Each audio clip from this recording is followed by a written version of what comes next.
नमस्कार दोस्तों, मैं रवि साक और आपका स्वागत है आपके अपने चैनल साक के रवि बौद्ध में। तो दोस्तों, जो अभी सीरीज चल रही है सच्ची रामायण की कथा, थोड़ी वीडियो विलम्ब से आ रही है, थोड़ी स्वास्थ्य सही ना होने के कारण वीडियो लेट आ पा रही है। तो दोस्तों, सच्ची रामायण अभी तक 5 चैप्टर बन चुके हैं, 5 पार्ट बन चुके हैं। ये 6वां पार्ट है जिसमें दशरथ के बारे में जानेंगे और इसका टाइटल रहेगा जो राम का तिलकोत्सव हुआ था उसमें किन राजाओं को नहीं बुलाया गया था, उसी के बारे में हम आज इसमें चर्चा करेंगे। तो दोस्तों, हमारा उद्देश्य सिर्फ यही है कि सच्ची रामायण की बुकें, जो हमारे महापुरुषों की बुकें हैं, वो थोड़ी विलम्ब से मिल पाती हैं, लोगों को कहीं कहीं मिल भी नहीं पाती हैं। इसलिए मैं ऑडियो के माध्यम से, वीडियो के माध्यम से इस सच्ची रामायण की कथा को आप लोगों तक पहुंचा रहा हूं। और आप एक अच्छे श्रोता हैं जो कि आप सुन रहे हैं और हमारे चैनल को सपोर्ट भी कर रहे हैं, बहुत अच्छी बात है। ऐसे ही सपोर्ट बनाए रखिए और ऐसे ही हम वीडियो बनाते रहेंगे। चलिए तो शुरू करते हैं। यज्ञ के पश्चात हमें दशरथ के द्वारा राम राज्याभिषेक की तैयारी की ओर दृष्टि डालनी होगी। इस संबंधित अध्याय में राजा दशरथ की स्त्रियों, पुत्रों, मंत्रियों और गुरुओं की धर्माचरण संबंधी नीचता का वर्णन किया है। कैकेयी से विवाह करने के पहले दशरथ ने उससे प्रतिज्ञा की थी कि उससे उत्पन्न पुत्र को अयोध्या की राजगद्दी दी जाएगी। कुछ कथाओं में वर्णन किया गया है कि विवाह के समय दशरथ ने अपना राज कैकेयी को सौंप दिया था और दशरथ उसका प्रतिनिधि मात्र होकर शासन करता था। मतलब जो दशरथ थे इन्होंने पहले ही इनकी शादी होने के पहले ही अपना राज सब कुछ कैकेयी को सौंप दिया था, ऐसा इसमें लिखा गया है। डॉक्टर सोमसुद्रा बरेथियर MABL की अपनी पुस्तक कैकेयी की शुद्धता और दशरथ की नीचता में मौलिक कथा की कलई खोली गई है। राजा दशरथ के युक्त प्रभाव के राम और उसकी मां कौशल्या अनभिज्ञ न थी। वृद्ध राजा ने राम को प्रकट रूप से बता दिया था कि राम राज्य तिलकोत्सव के समय कैकेयी के पुत्र भरत का अपने नाना के घर चला जाना शुभ संकेत है। दशरथ ने भरत को उसके राज्याधिकार से च्युत रखने की निष्ठापूर्ण उद्देश्य से उसे नाना के यहाँ 10 वर्ष तक रखा था। अयोध्या कांड 14 अध्याय में देखिएगा दोस्तों। अयोध्या में बिना कभी वापस आए 10 वर्ष के दीर्घ काल तक भरत को अपने नाना के यहाँ हरने की कोई आकस्मिक आवश्यकता नहीं थी। मंथरा के चरित्र के विषय में वाल्मीकि लिखते हैं कि दशरथ ने अपनी पूर्व सुनिश्चित योजनानुसार भरत को अपने नाना के यहाँ भेज दिया था। भरत का अयोध्या राजधानी में शीघ्र उपस्थित उसे भरत को अयोध्या निवासियों की सहानुभूति प्राप्त करने में असमर्थ बना देती।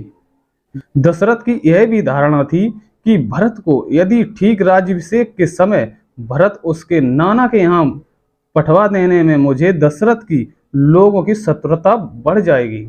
एक दिन पूर्ण ही दशरथ के अगले दिन राम राज्याभिषेक की झूठी घोषणा कर दी गई।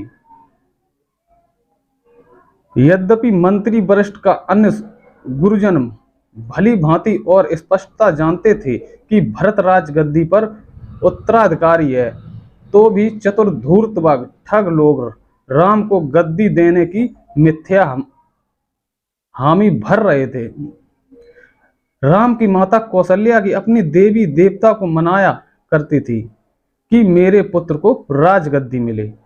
पुरोहितों व पंडितों को सूचना तथा उनके परामर्श के बिना और कैकेयी जनक भरत एवं शत्रुघ्न आदि को बिना आमंत्रित किए दशरथ ने राज तिलकोत्सव का शीघ्र प्रबंध कर दिया।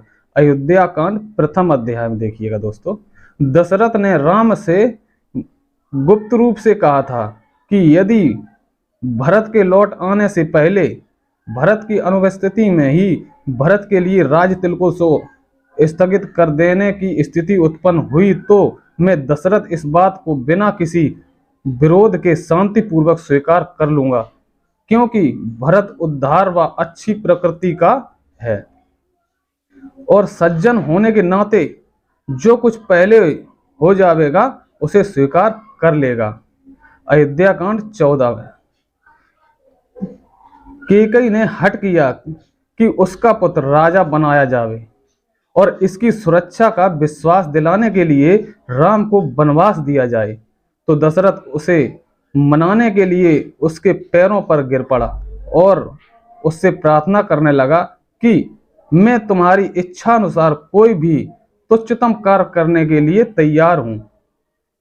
राम को वनवास भेजने का हठ ना करो। अयोध्या कांड 12 अध्याय। दशरथ ने कैकेयी से कहा, तुमने पूर्ण आयोजित सभी प्रयत्न विफल कर दिए। उसने इस संबंध में कैकेयी से एक शब्द भी नहीं कहा कि राम मेरा प्रथम पुत्र होने के कारण राजगद्दी का ही वास्तविक उत्तराधिकारी है।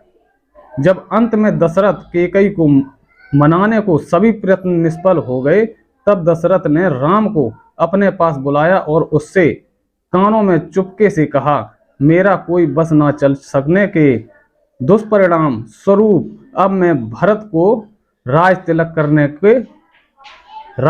करने को तैयार हो गया हूँ।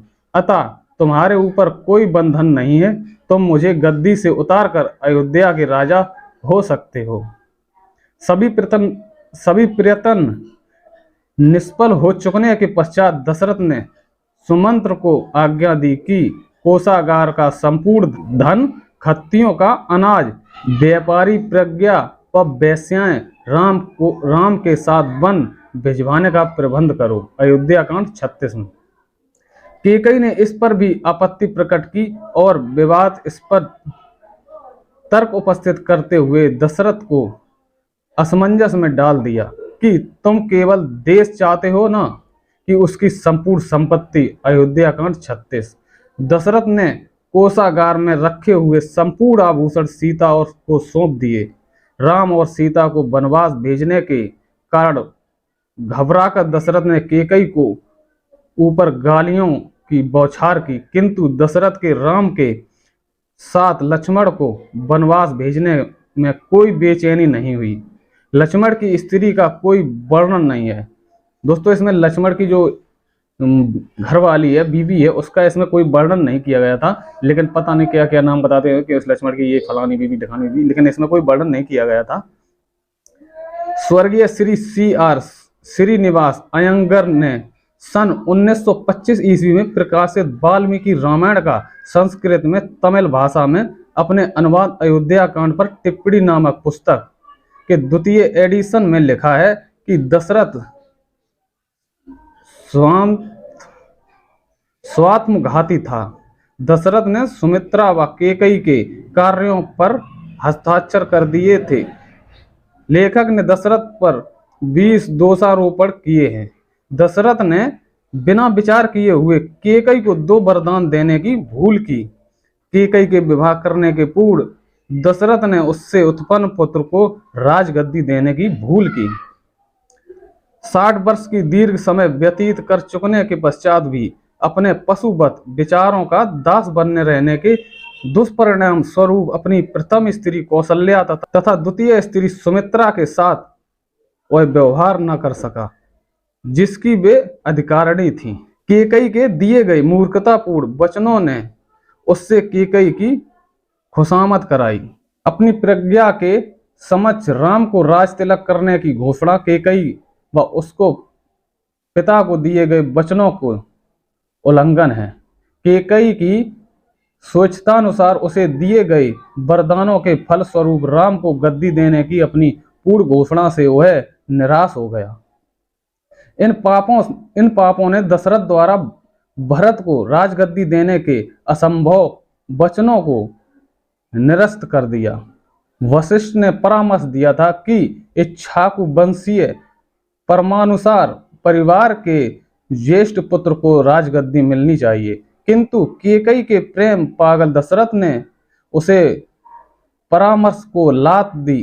किंतु कैकेयी के प्रेम पागल दशरथ ने उस परामर्श को लात की ठोकर मारकर अलग कर दिया। दशरथ को अपनी मूर्खता का प्रायश्चित करना तथा कुछ मूल्य चुकाना चाहिए था, किंतु उल्टे उसने कैकेयी को श्राप दिया। वह भूल गया कि मैं कोई हूं तथा मेरी स्थिति क्या है और कैकेयी के पैरों में गिर पड़ा। सुमंत्र और वशिष्ठ जो दशरथ के वचनों से अवगत थे, कैकेयी के प्रति किए गए वचनों की ओर संकेत कर सकते थे, दशरथ को संचेत कर सकते थे, राम को राजगद्दी न देने पर परामर्श दे सकते थे, किंतु उन्होंने ऐसा नहीं किया। वशिष्ठ ने जो कि भविष्य वक्ता थे, राम राज तिलकोत्सव के शुभ अवसर की शीघ्रता से निश्चित कर दिया। यद्यपि वह भली भांति जानता था कि यह योजना निष्फल हो जाएगी।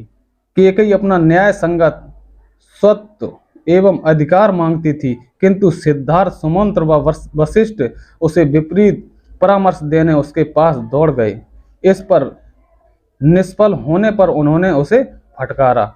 राम बन जाने के पहले दशरथ अपनी प्रजा व ऋषियों की अनुमति ज्ञात कर चुकाया कि राम वन को ना जावे, फिर भी उससे दूसरों की कोई चिंता किए बिना राम को वनवास भेज दिया। यह दूसरों की इच्छा का अपमान करना तथा घमंड है। इसलिए अपमानित प्रजा व ऋषियों ने इस विषय में न कोई आपत्ति की और न राम को वन जाने से रोका। राम अपनी उत्पत्ति तथा दशरथ द्वारा भरत को राजगद्दी देने के कैकेयी के प्रति किए गए वचनों को भली भांति जानता था, तथापि यह बात अपने पिता को बताए मौन रहा और राजगद्दी का इच्छुक बना रहा।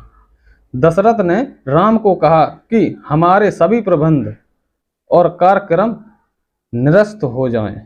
दूसरे, भरत उदारसल हृदय, धर्मात्मा तथा बुद्धिमान है। भरत को अपने नाना के यहाँ बहुत समय हो गया है।